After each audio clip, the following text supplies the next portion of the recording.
What is regenerative medicine? There are various ways by which regenerative medicine is being offered as a therapy. Define regenerative medicine as a science.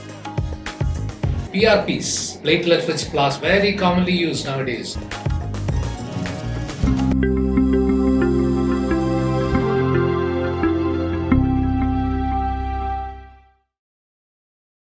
Hi, I'm Dr. Rohit Warrior here. I'm basically an American board certified regenerative medicine specialist and European board certified in endocrinology, diabetes, and metabolism.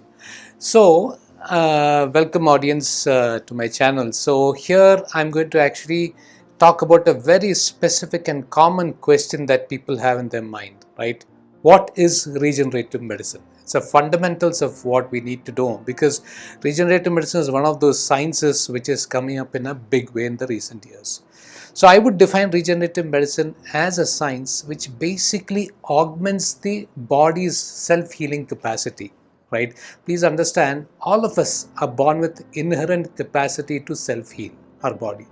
The reason is, if for example, when you fall down, you get a cut on your skin, the skin tries to repair itself, right? That's the inherent healing capacity of the body. So fundamentally, regenerative medicine is any kind of intervention which augments the self-healing capacity of the body. That's the fundamental understanding I want you to appreciate. There are various ways by which regenerative medicine is being offered as a therapy, nowadays. But one of the most interesting ones, or most commonly used intervention, are the stem cell therapies. Right, stem cell therapy is a buzzword nowadays, where people actually talk a lot about stem cell therapy for various conditions. So what are stem cells? See, stem cells, if I have to define it, are the most naive cells present in our body, right?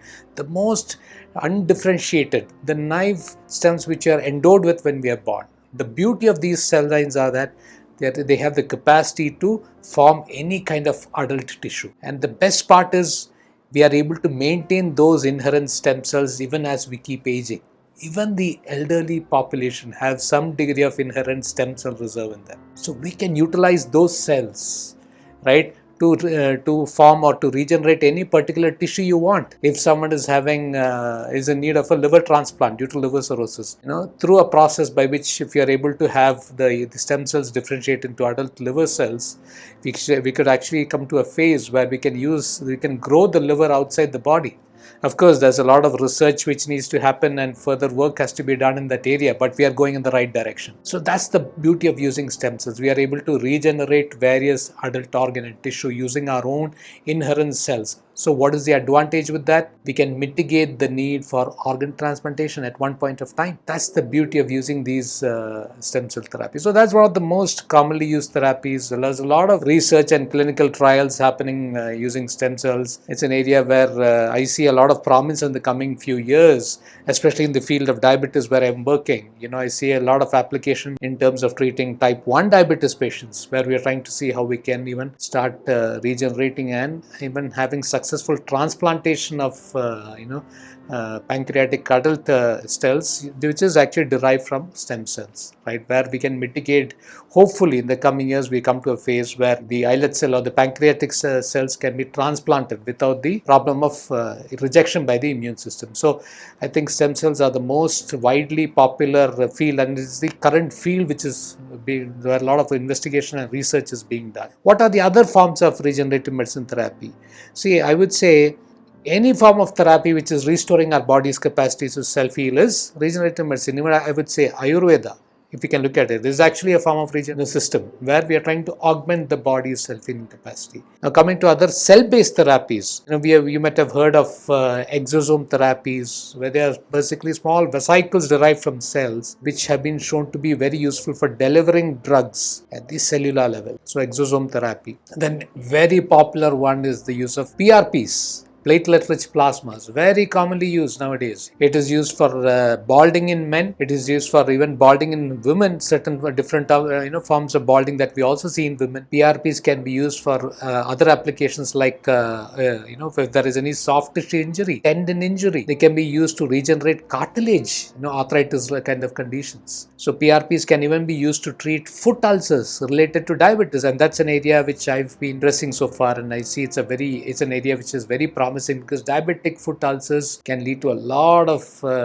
problems, increased mortality also, due to untreated complicated diabetic foot ulcers. So PRP plays a very important role there also. Then of course gene therapy, those are much more rarer treatment options offered, but that's also something which can be investigated. Can actually successfully replace the defective gene with the right gene using gene therapy. That's an area of regenerative medicine. We are trying to cure the condition using more robust solutions. Then there is a very interesting field called tissue engineering. What is tissue engineering? We are trying to use scaffold materials or structures outside the body onto which we can seed the right cells and we can grow those cells into the adult tissue. The scaffold is like the skeleton onto which we put the cells and the cells grow into the adult tissue.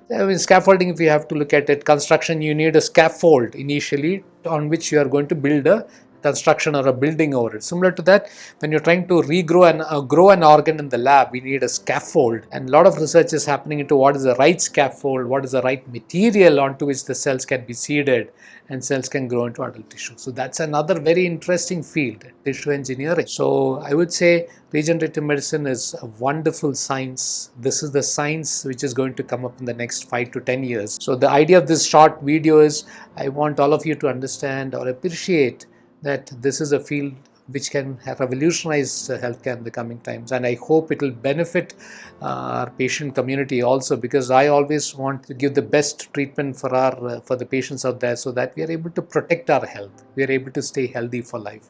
That's where regenerative medicine can be very, very beneficial and revolutionary. So thank you for this, taking your time out to listen to my video. Please subscribe to my channel.